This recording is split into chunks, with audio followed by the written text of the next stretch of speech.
Guys, let's start it.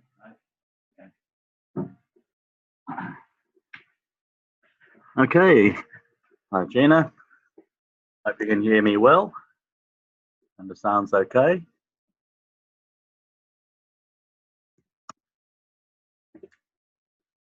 Great. Okay. Let's move. Okay, 7 o'clock. We'll give a couple of another minute or two. See if any people like to come exactly on time.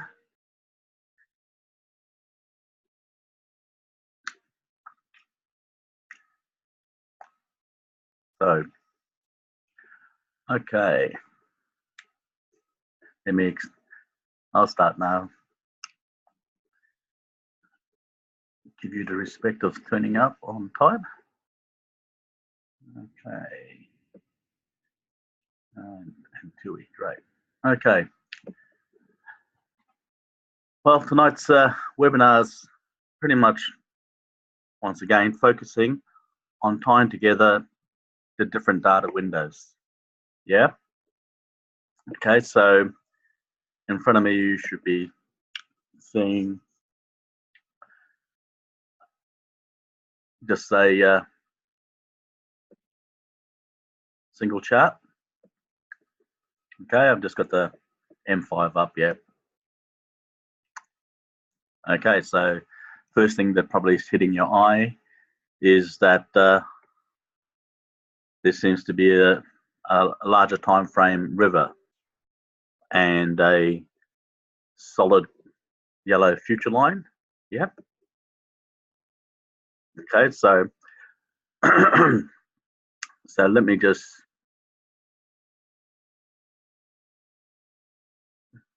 deconstruct the smaller river. Okay, so I'll make my higher time frame river to a current time frame river. Okay, so and that's what it looks like if we were using the LG TMA. We'd had a future line, have a trend line, etc. Okay, so some of these things we take away so it doesn't distract us from the particular strategy we're using. Yep, so that's why a lot of the times when you're looking at a particular strategy, a lot of the views that you can have and information is basically hidden or not used. Okay, so that there's not too much information to distract us. Okay, so off the river, usually from business and briefcase, this is our window one is what we would see. Okay, and that Keltner channel would have been the greedy line, yeah, or timing line we have in DHP. Okay, so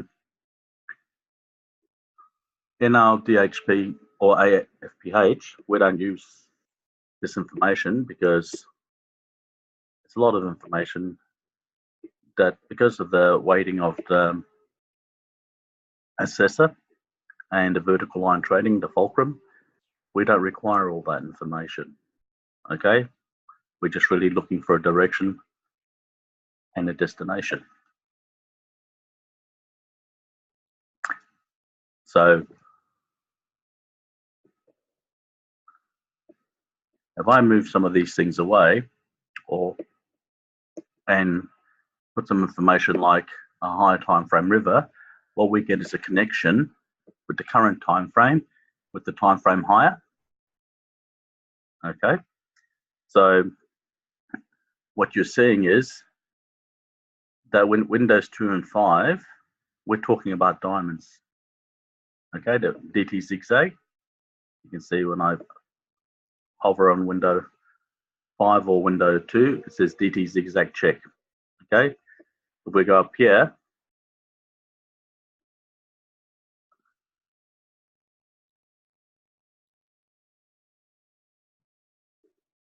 okay, the mouse, we go up here and we click indicators. Window 1 has DT zigzags. In fact, a lot of the zigzags create the arrows you see. It creates the channel lines. Okay, DT zigzag. The white lines are created by the zigzag MTV2. Okay, and then you've got zigzag NL, no line, and the diamond exit, which says manual exit. So the DT zigzag. So you got a lot of zigzag up the top. You've got the river and the Heikin-Ashis, yep, and M21. So Windows 2 and 5 help us to see jumping diamonds, Window 2 especially. Okay, so I'll just go back and just cover this part. See that white line? How it matches what price action wanted to do in the bigger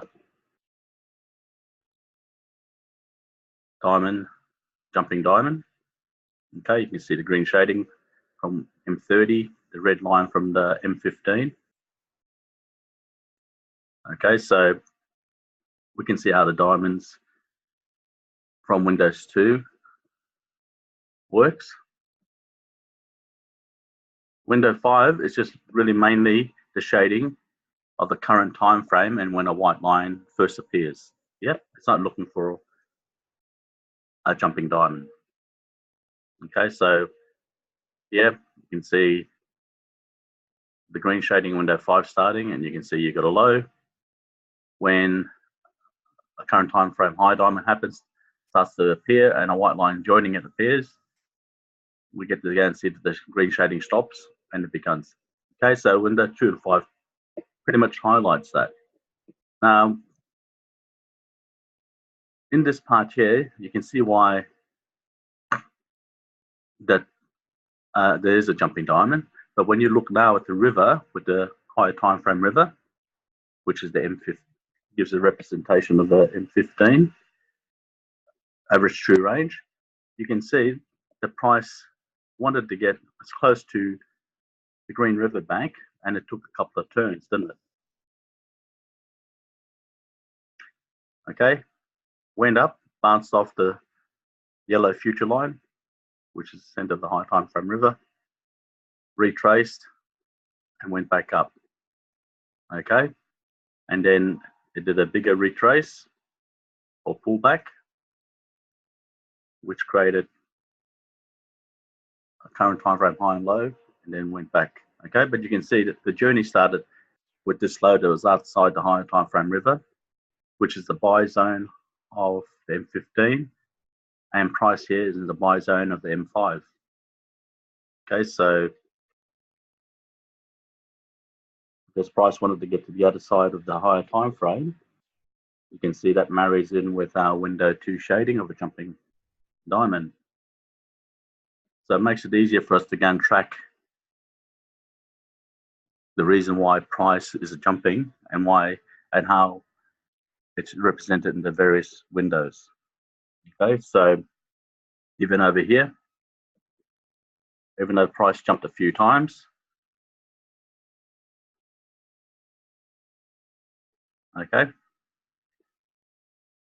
that's the longer term. In between, it had that movement.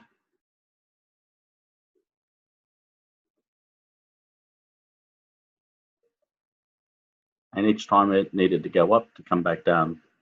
So knowing that's the nature of the beast, this makes it easier for us to go and understand that it needs to have these movements. And with these movements, if we've got a vertical line that can confirm the diamond, we've got a direction, and then we've got plenty of destinations to go. Okay, so if you hover your mouse over the thick yellow line, you'll actually say it says future line. Okay, that future line comes from the higher time frame, and underneath there I put shading. Okay, so the future line is, to some extent, gives us, well, to a decent extent, gives us an idea of the direction price would like to move. If not in that next half an hour or 2 hours or 5 hours, it's giving an indication. Okay, so I put the shading there because sometimes if we just see the future line pointing up, doesn't mean anything to us. So if we've got green shading underneath it, it is, just highlights it a little bit more that price still wants to move up. And if we've got window 2 with green indicating a high time frame wants to go jumping diamond, we're feeling a lot more confident visually with the information we're getting. Okay, and even when it pulled back here, really, there was the future line there. There was a point of attraction. The price wanted to touch or even spike through because it needed to go lower to go higher. Yeah. So, and you can see the price in this session pretty much went up, came down there, and then went back up and used the center line. And even over here, it's respecting that center line of the higher time frame. Okay, so anything that we have in window 1, a line, will give us indication and tell us about what price wants to do. Yeah. Okay, so over here, price in the buy zone wants to go up. We know it wants to get the other side of the current river. That means above the green center line of the current time frame. We also know it has a secondary destination that wants to get at least to the center line of the higher time frame, and perhaps you can go further. Yeah.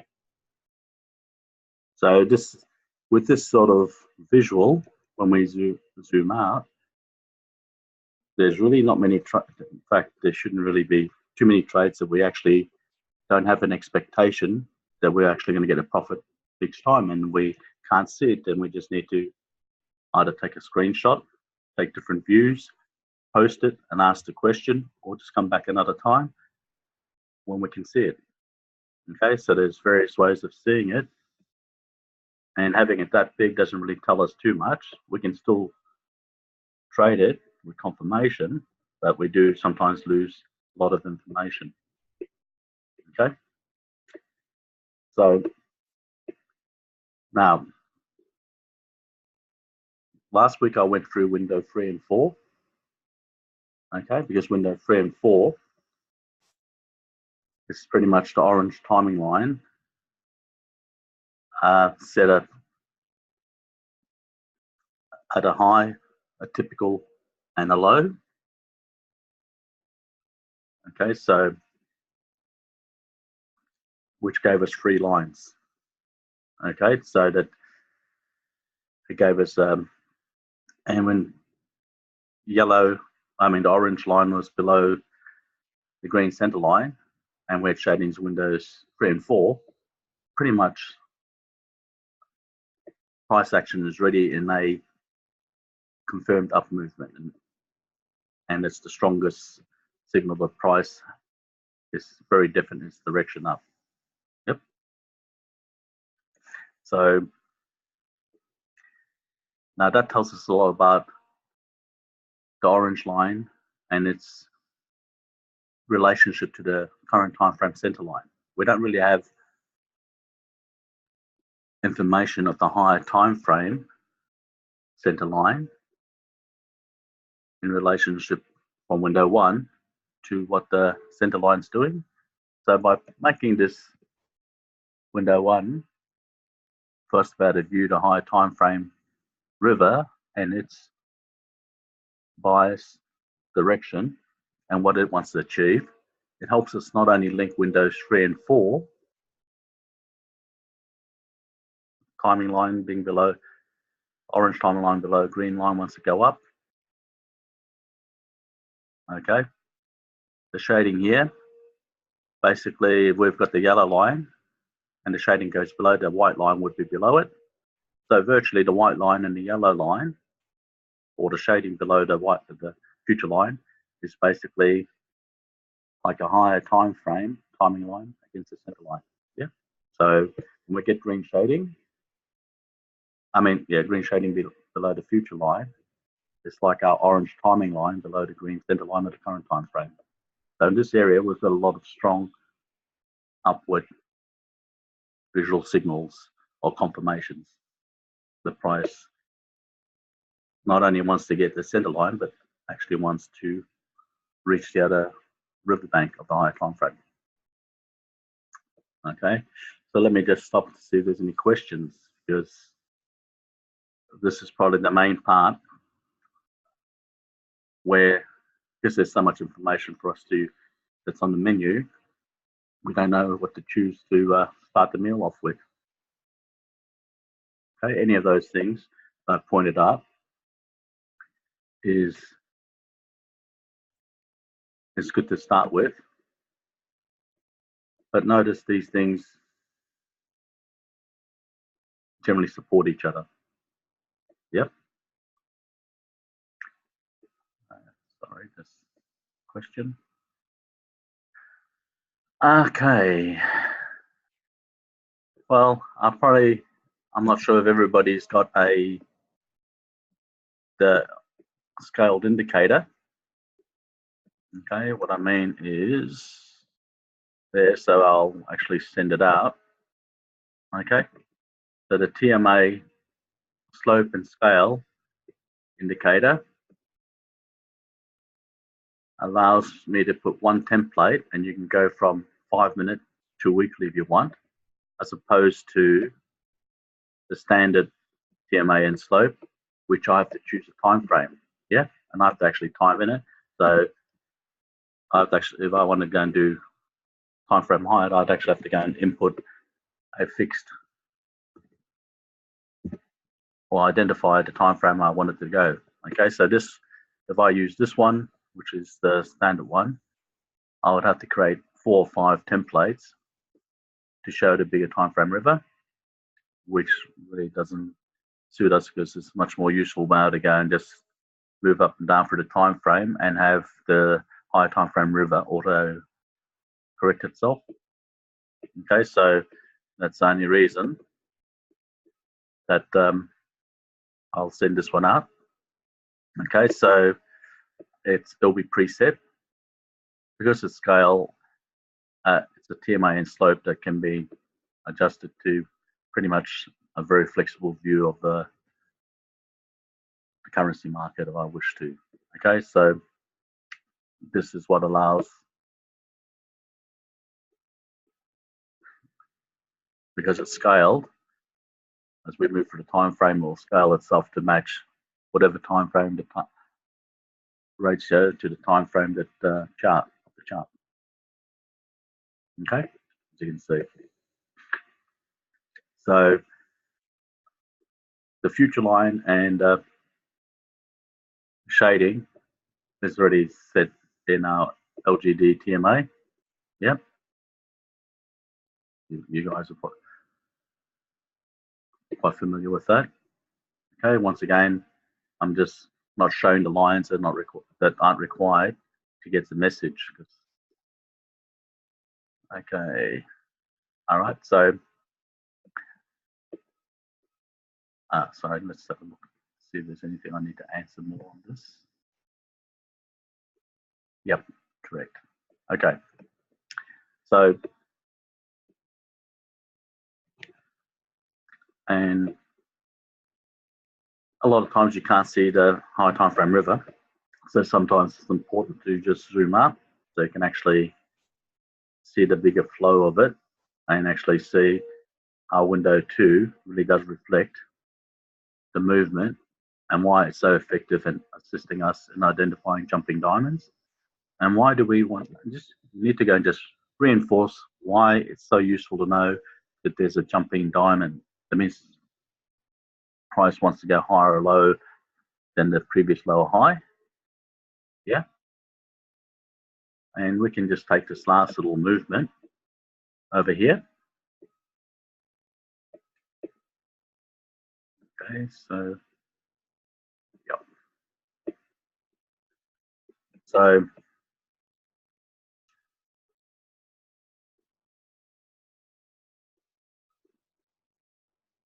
I haven't actually, I don't have a screenshot of whether there was a diamond at this point or whether the diamond's just appeared. So we'll just take it that initially there may have been a diamond, current high time frame diamond here where the channel went down to, and a white line appeared between these. Okay, now you can see the red line in window 2. Red line in window 2 is basically representing the time frame higher than the M15, which is the M30. Yep. And the green shading is the H1 because there's 2 time frames high, so M15 and 30 H1. Okay, so what happened is at this point where there was a current time frame high, we still had shadings, which means price wants to go higher than this. Okay, now if price wants to go high, it needs to go low to come up. Yep. So below it, it's got the 161 Fibonacci, it's got the future line all there. Okay, so it's going to find it very hard to pass through it. If it does, it might spike through, but we'd expect it to bounce. Yeah. So that information marries with that.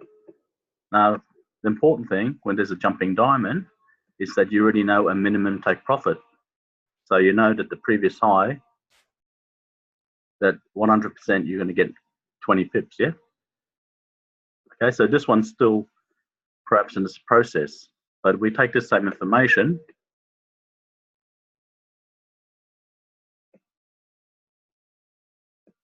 back here. Okay, so at this point, we already know it's a jumping diamond because window 2, with the shading, we had the red line. Okay, window 5, we had this pullback or a trade, a retrace, a trade that retraced back but didn't go higher than the previous. Okay, so it went up to come down. So at this point, window 5 says it's ready to come and go down again, resume the trend down, which is the jumping diamond, because window 2 says that the 30 in 1 hour want to go below this price. Okay, so at that point in the sell zone, even if we didn't get our timing right, we know exactly where it has to go past. Okay, so that knowledge is very powerful because at that point it's a set and forget trade. Now if it's going to jump and here it's just gone spike through the future line, that means and the price wants to jump down, it really wants to indicates that it wants to get to the other riverbank. So you've got a minimum and you've got a very good estimate of the next target past that, and that's 80 pips. Okay, so the benefit of jumping diamond is that you already have a fixed minimum take profit that you 100% will get. In fact, 200%, 1,000%, whatever you want to call it. And that's the information a jumping diamond does. So now you can see that this side is very heavily into the sell zone, especially with these 2 extreme highs. And it's the sell zone of the current time frame and sell zone of the high time frame. Yep. And married with window 2 and the shading plus the red center line, the red line, which is the time frame higher, saying that they're looking for a lower price. All the information is in front of you. Yeah. So these, as you can see, it happens a fair bit.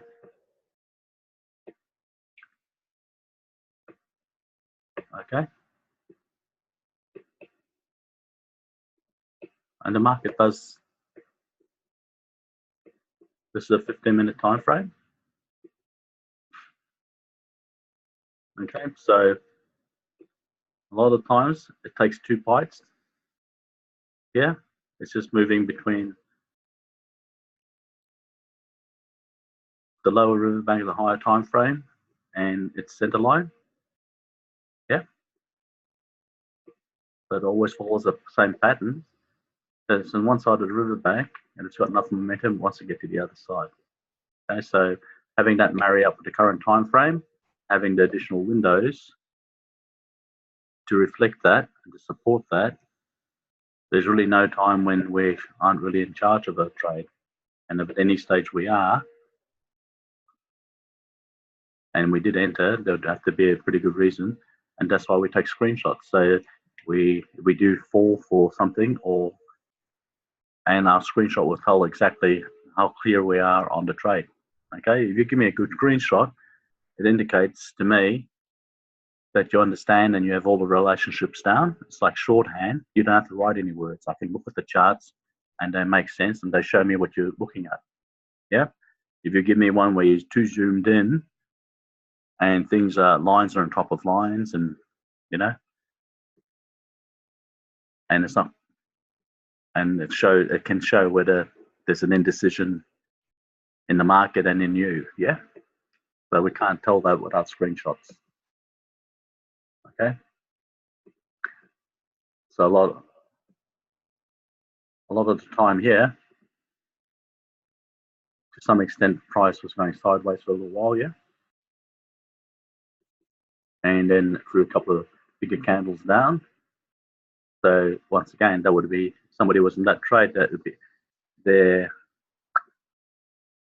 gut feeling or the positiveness that the trade's going to do and hit its target. It's tested, yeah.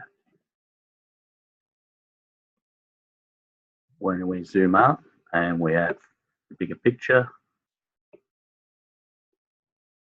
we don't have that same anxiety, yeah, because here we've got a lot of supporting information. The price is not ready to go down. So even if we don't know which direction, as long as we know a direction that it can't go to or doesn't want to go to, or that, so if it can't go down, it must go up, vice versa. Doesn't really matter in which manner we look at that information, because there's usually only 2 options: up, down, and sideways. Okay, so sideways we can trade, and sideways we can't trade. Okay, so, and just to clarify that, if we only took a distance here, where price has been going sideways only for a small period,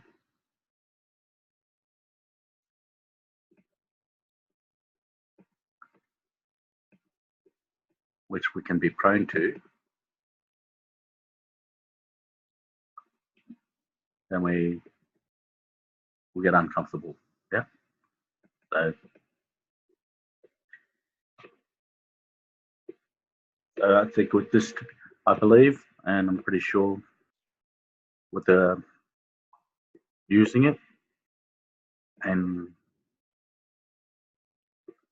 zooming out and seeing really what the chart's presenting. Its job is to present it as succinctly as it can, and to present it that way, we need to go and emphasize certain things. Okay, so in this case, emphasizing what the higher time frame river that's immediately above the current time frame is doing, assists us in knowing what the future and how it's affecting the current and what the past has done. Yeah, so we can see past, current, and future. Okay, so we'll have any questions here. Okay, so no. Yeah. So once again, there's a reason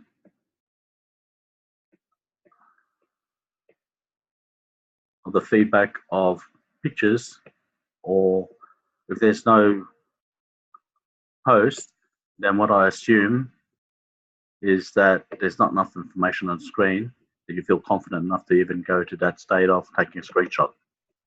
Okay, so which means I haven't done my job. So I spend a lot of time going through to see how I can present it in such a way that makes you believe in yourself and believe in the system. Yep, simple as that.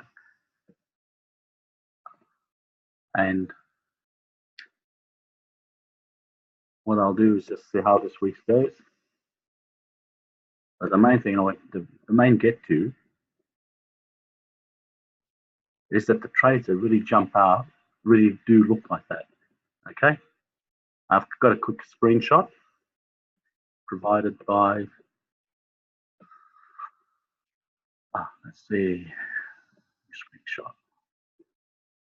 What's that? Okay, so you've got a WhatsApp screenshot. Okay, so here you can see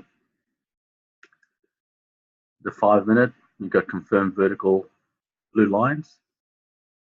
Okay, you can see the bounce off the yellow future line from the high time frame. So we expected the bounce. Okay, it spiked up, came back down, which brought the orange timing line to come below. Okay, so oops. So you can see the questions there. Okay, so now, and this is the multi-chart, okay? So over here, we've got the 5 minute, and we can see it's got confirmed. Now, what we would like to know is it going to get past this channel line, okay? And right next door, we've got our M15 chart. We can see that we've got a solid green center line, orange timing lines below it, okay? Indicating the price still has a bias upwards, yeah? Over here, M30, just above the M5, solid green center line, orange timing line below it, okay?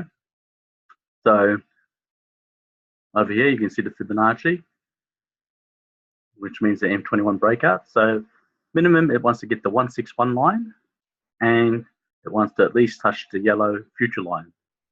Yeah, over here, it hasn't quite touched the yellow future line, so it's going to want to touch that. Okay, so we've got a jumping diamond environment, which easily tells us the price is going to go above the current high in the 5 minutes. Yep. Okay, so I see that's prompted a few questions. Okay, no questions. Yeah. Okay, so this is as it's happening. So and screenshots for ourselves, it just helps us to reinforce how we like to go and view our information, and how by having the charts in the correct, okay, not, I won't say correct, in the preferred quadrants. I like to have my H1 in the top left hand, M30 in the top right hand, M5 bottom left, bottom right, and M15 bottom left, okay? So it's easy for me to see. And I'll just, as you can see, M15, green shading in window 2 represents that the H1 is looking for a higher, hasn't found its high diamond yet. If I look up straight above it, that tells me that it, okay, this is H4 chart. Well, if we had the H1 chart there, it'd be showing the same thing. It'll be showing that we're the current H1 low, and it's looking for a high, yeah? So, okay. So, very important. And notice how supportive the multi-chart here does reflect and support me in feeling very comfortable with my profit target. So, and the assessor, once again, it helps us very much with our jumping diamond. Okay, and you'll notice that if you have gone to the assessor on the website, that in question 4, it says in Windows W3, W4, and W5, at least 2 windows have green shading. Okay, in your handout, I've given you minimum criteria, which doesn't mention window 5. Okay, because on your cheat sheet, the filter has to be stronger. That means Windows 3 and 4, if Windows 3 and 4 green for a buy and everything else is there, you'll get a trade. There's a little bit more flexibility if you actually use the assessor. Yeah, because I can put a little bit more software and thinking inside of assessor than 4 lines in a 1-page PDF. Yeah. So, okay. So that's the view that's coming with regards to the higher time frame. It's just to give you more framework, so it's easier for direction. And once you have direction and destination, trading is actually very easy. Really, the hard part is just being able to see the bias, the direction that it wants to go, and then seeing where it wants to go. You get those 2 bits of information, you'll never be stressed, and you'll never be, well, really, you won't have a lot of losses, and you shouldn't. Okay, but there's no judgment along the way there. We're going to actually have to do it, so we are going to make some mistakes, but the good thing is those mistakes can still be profitable. You still can get things not quite right and still be profitable. Okay, but best to use all the tools I provide in the way that they're provided and use it in the correct manner, and you'll find that will help you get to a very good habit and put you in a position of a winning habit. So I'll say good night, and I'll pass that indicator and the settings that go with it when I send you the template update. Okay, that should be tonight, within the next half an hour. So, cool. Good night, have a great week, and hope you have a great Easter. All right? Good night.